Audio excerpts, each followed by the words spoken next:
Good afternoon. You are tuned into the Labor Forum here at WRFG 89.3 FM in a really super beautiful day here in Atlanta, Georgia. My name is Diane Mathowitz. I am a retired auto worker and a co-host and producer of this program. And Paul McLennan is here in the studio as well. He's a retired transit worker, union member, worked with MARTA. Both of us are really excited about today's program. We have some super guests calling in. Before we begin, I want to make sure you know that we are in our Spring Pledge Drive here at WRFG.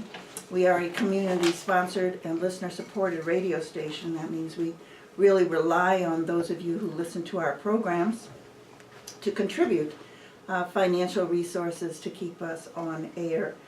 And the expenses of this station, even though all of us are volunteers who are here on the air, nevertheless, there's huge bills from electricity and rent on the tower and rent for the office space and, of course, AT&T and all the other bills, quite large, amounting to thousands of dollars every month.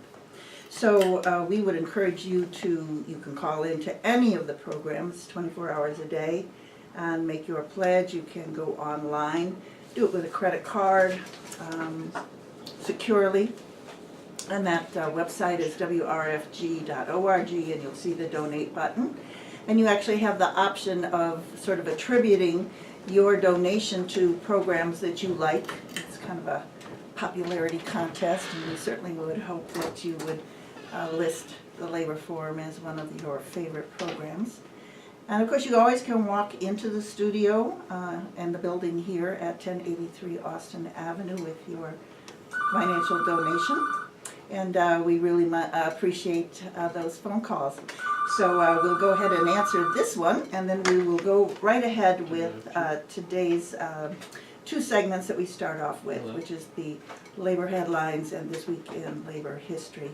The opinions that are expressed on this program are not necessarily those of the Board of Directors, staff, or volunteers here at WRFG.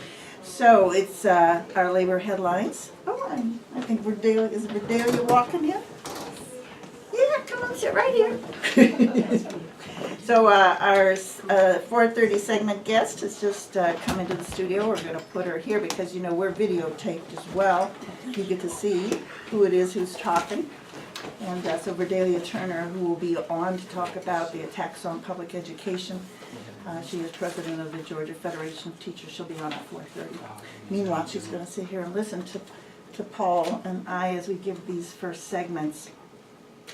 Today's single news story actually covers all three geographic elements we try to cover in this segment, which is international, national, and local labor news.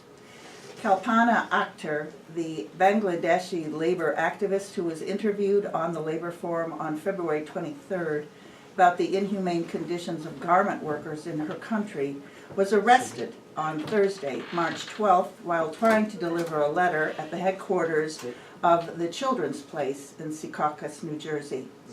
Akhtar, who is one of the most well-known and respected labor leaders in Bangladesh and the director of the Workers' Solidarity Center, and Mahinur Begum, an 18-year-old survivor of the Rana Plaza factory building collapse in April of 2013, which killed 1,100 workers and grievously injured more than 2,500 others.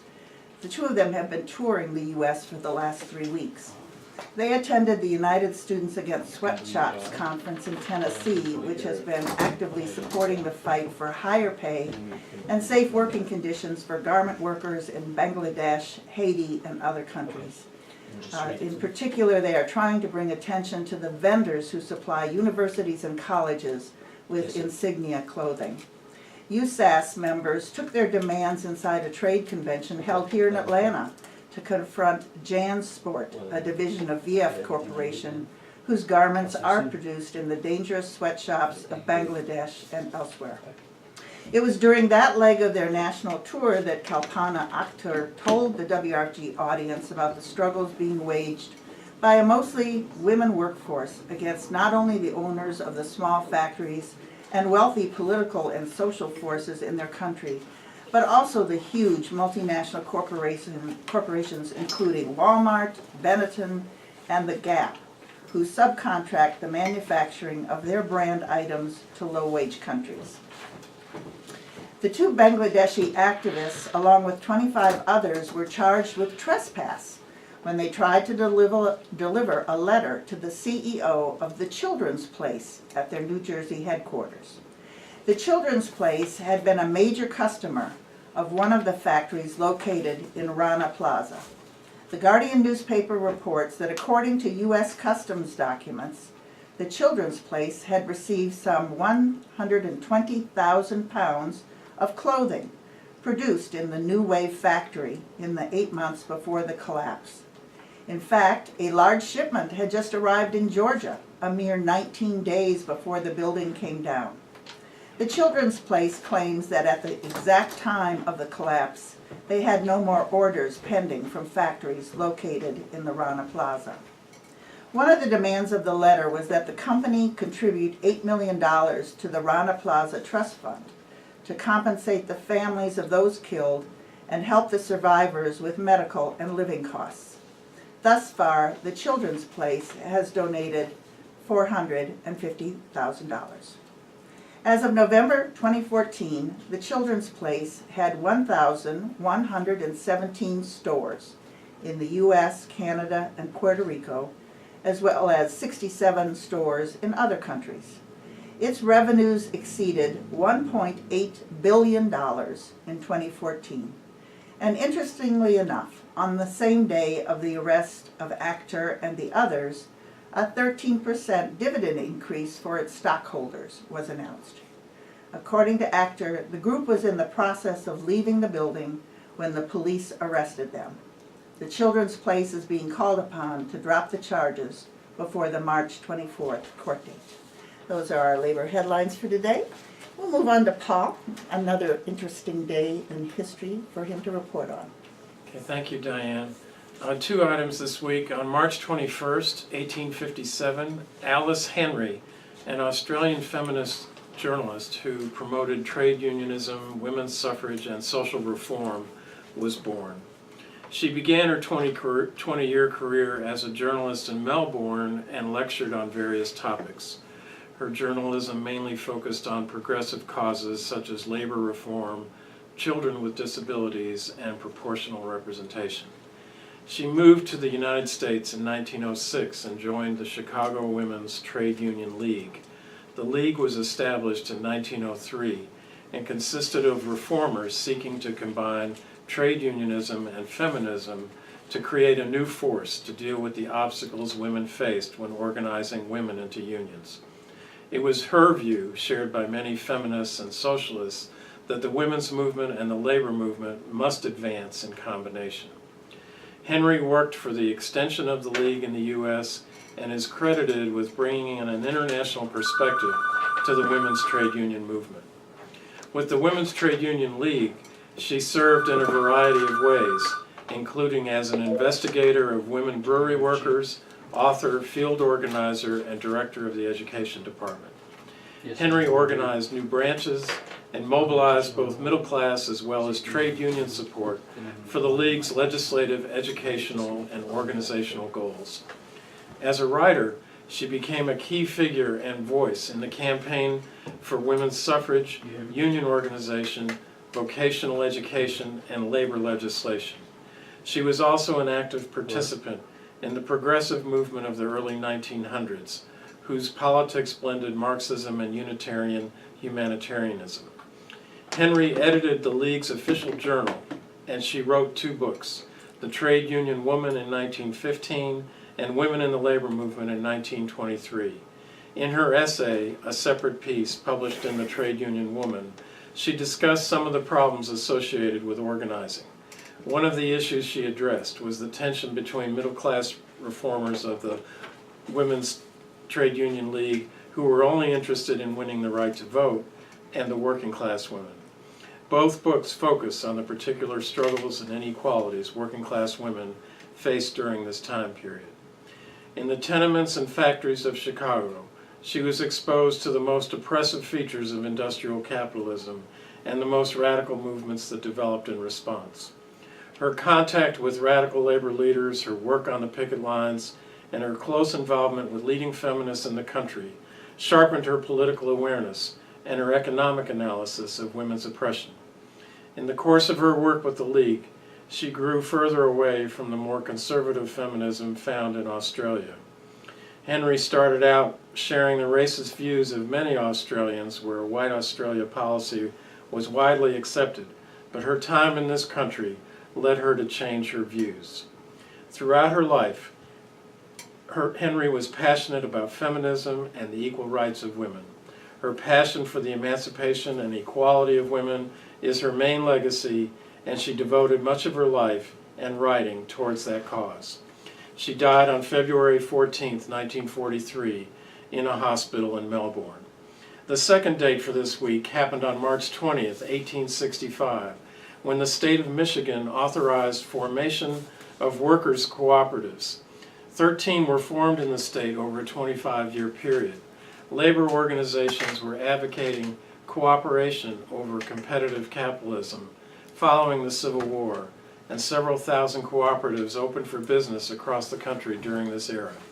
Participants envisioned a world free from conflict, where workers would receive the full value of their labor and freely exercise democratic citizenship in both the political and economic realms.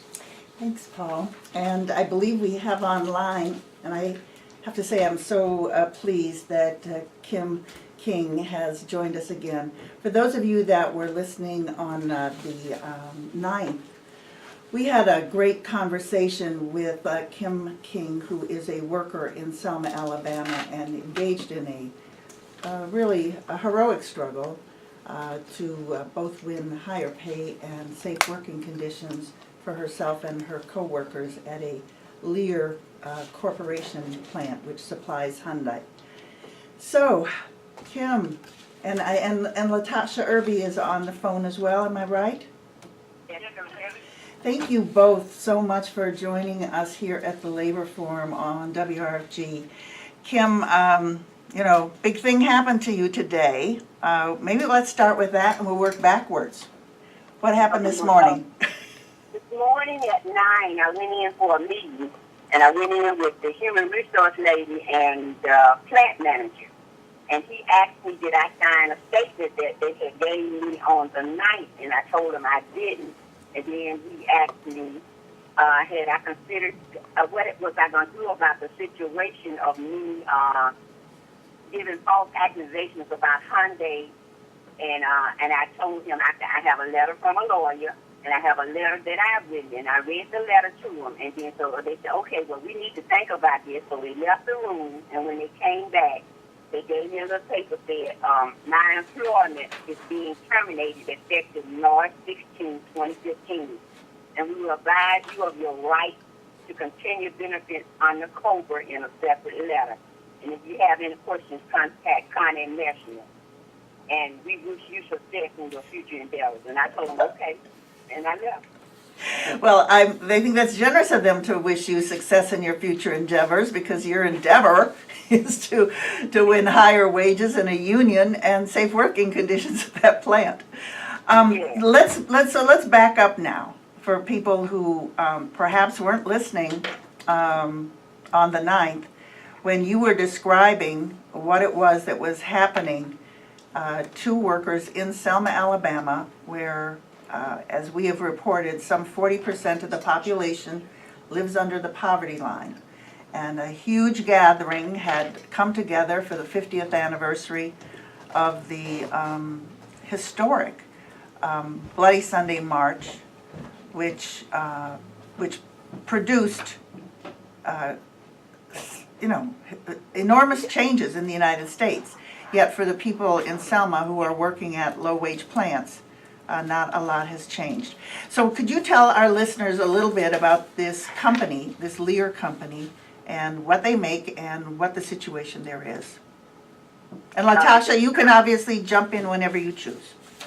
Okay, so you tell them. Well, we're a Lear company and we make foam seats for Hyundai over in Montgomery, Alabama. And this foam seat, it consists of an isocyanate that's called TDI, and when exposed to it, can cause health hazards. For one, OSHA has fined this company because they didn't even train us on the health hazard that this chemical could cause. So for 10 years, we've been exposed to this chemical, not knowing the problem that it could cause to one's health. So when we started, go ahead. Ma'am. So when we started speaking out about it, getting in the public eye about what was going on, they started harassing us. So some of these illnesses that you all are experiencing are asthma and bronchitis and other respiratory illnesses. Now, is there also skin rashes and things like that as well? Yes, ma'am. Yes, ma'am. One woman, she broke out, and she was thinking it was maybe from like her cutting the grass and stuff. It'll like go away, flare back out, but it never would just disappear. And we spoke with OSHA doctors, and they took pictures and everything. It's because of the chemical exposed to the TDI. Okay, could you talk a little bit about the wages?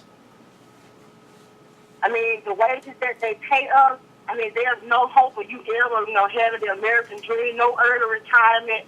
I mean, they're just horrible wages. They give you just enough to make ends meet, just enough to pay your bills from 1 week to the next. There's no above and beyond.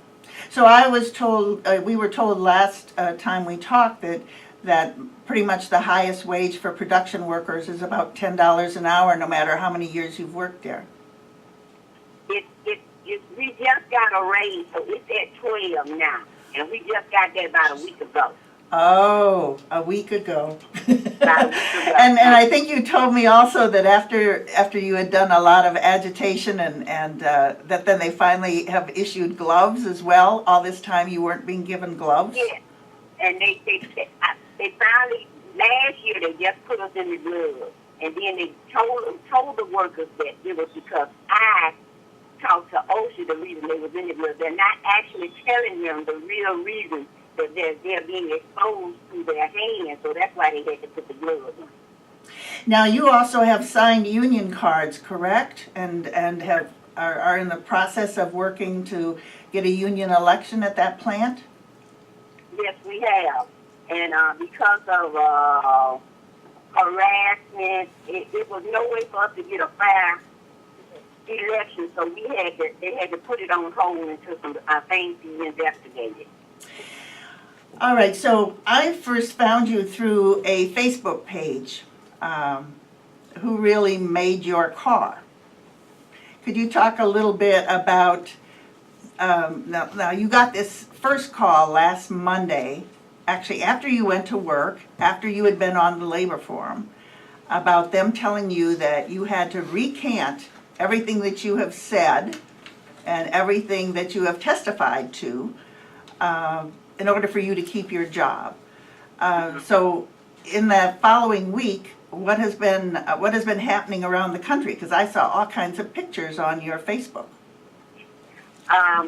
They have did things that I support Kim. It's a sticker, and the workers at certain Lear plants are wearing these stickers that say I support Kim. And we also asked them to call Hyundai and ask them to stand up to their policy and tell Lear to stand up for what they're doing wrong to us. And even they were jamming the system so till they actually shut their phones off. So then we got to go to they went to another phone and was calling me. So what happens now, Kim? You said you've been speaking to a lawyer, and so does the National Labor Relations Board get involved, or what happens next? This is the early part of it, so there is a lot to come, because I'm not going to lie and say that I'm not sick, and I have the proof that says I am. And for me to lie just to make them look good, it's making me look like I'm in the wrong. And so go ahead. I got to see this to the end. Latasha, you're still working there, right? Yes, ma'am. All right. So have you been in the plant talking to people since it was found out this morning that Kim had gotten fired? I'm gonna be honest with you. I really don't even think they have told people that she's fired. I mean, certain stuff they try to keep on the wraps because they don't want the workers to know about it. Because they pretty much they have workers believe everything that they say. That me and Kim have been lying all this time. And just like I say, like Kim said, when OSHA came in and told them that they had to put the workers in the gloves, they still won't tell the workers the real reason why they're in the gloves. Now, I when I was doing background research on this, I also discovered that you all had to file a lawsuit over wage theft. Could you talk about that a little bit too? I mean, on top of it, them not hardly paying you anything, then they didn't pay you the little that they were supposed to pay you. Paying us not what they're supposed to be paying, and then on top of that, stealing the little that they are paying. So, I mean, that speaks for itself. So can you talk a little bit about that lawsuit, how long it took and what the settlement was? Well, after it came up about another, one of our ex-co-workers, she did like a workers' comp lawsuit, but then they kind of, I don't know who her lawyer was, but they had her sign off on her workers' comp in order to get the wage theft lawsuit going. So they kind of tricked her into signing off, the company did, signing off on her workers' comp in order to get the wage theft. And it took us 7 years to get our money. And the most that was got out of the lawsuit was Kim. I think she got like $4,000, and that was the highest check. And it took us 7 years to get our money. All right, we only have just a few minutes left, and I want to thank you so much, both of you, for coming on, because I think the thing that we want to say about this is that the United States champions itself or makes itself as some sort of champion of rights and around the world. But one of the most fundamental rights that is accepted pretty much worldwide is that workers have the right to organize. In fact, supposedly that's the law here, even in the United States. And when people say, about this situation of why workers are sometimes hesitant, we have to really make very clear that this retaliation by bosses is a big issue. It's very severe. That's why I really want to thank both of you for the courageous stand you're taking, because it's only when workers like you stand up, and more than that, when the people who are listening to this story go ahead and go to your Facebook and figure out ways that they as well can support you. So I want you to if you would, repeat one more time how people can find out more information about how they can support the workers at the Selma Lear Corporation plant that makes seats for the big, huge Hyundai Corporation. Okay, anyone that has a Facebook page, they can go up in the search box and type in who really made your car, and it will give them all the information they need about what's going on here in Selma, Alabama. It's a Lear plant that supplies Hyundai in Montgomery. Right, so one of the big things, of course, is that a lot of auto plants, both U.S. domestic plants and plants that are based in other countries, have been bringing their assembly plants to the South. And when they bring their assembly plants, they bring with them comes all these smaller companies that produce parts. And so this is a big issue here in the South for workers in the South in particular, that they do exactly what you have done, which is to stand up for your rights. I want to, if you would, in 2 minutes, if you could talk about, 100,000 or however many people were in Selma, just a week and a day ago, and what it meant for you as people who are continuing the struggle to both participate and to have seen this huge turnout of every kind of organization and so many different people. It made me feel that they were celebrating the 50th, but then it was letting us know that we need to continue this march, continue this struggle. We need to stand together, regardless if we are auto workers, steel workers, any workers. If we have a union, we need to stick together. In unity, we have a voice. Latasha, did you want to say anything? I mean,